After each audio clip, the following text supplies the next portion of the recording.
Hi అండి. ప్రతి ఒక్క హౌస్ వైఫ్ మార్నింగ్ కిచెన్లోకి వెళ్ళంగానే ఈరోజు వంట ఏం చేయాలి, టిఫిన్ ఏం చేయాలి అన్న థాట్తోనే మన డే స్టార్ట్ అవుతుంది. నా మీల్ ప్లాన్ అయితే ఇలా ఉంటుంది.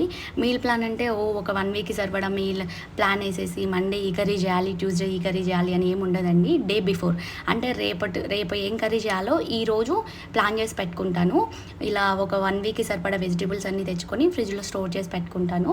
ముందు రోజు ఈవినింగ్ నుండి నైట్ లోపల నాకు ఎప్పుడు టైం కుదిరితే అప్పుడు టిఫిన్స్ అయితే బ్యాటర్స్ అలా పట్టి పెట్టుకోవడము, వెజిటేబుల్స్ ఏమేమి ఉన్నాయి ఇలా కట్ చేయడానికి టైం టేకింగ్ ప్రాసెస్ ఎక్కువ. లైక్ బెండకాయలు, చిక్కుడుకాయలు, దొండకాయలు ఎక్కువ టైం తీసుకుంటాయి కట్ చేయడానికి.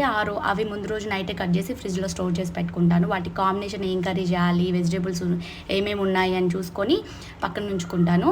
సో నాకు వంట మీద ఒక క్లారిటీ ఉంటుంది. మార్నింగ్ లేవగానే చక్కచక్క పిల్లలు లేకపోతే ముందే వంట చేసేసుకుంటాను. కొంచెం నా పని ఈజీగా అనిపిస్తుంది. నా మీల్ ప్లాన్ అయితే ఇలా ఉంటుంది.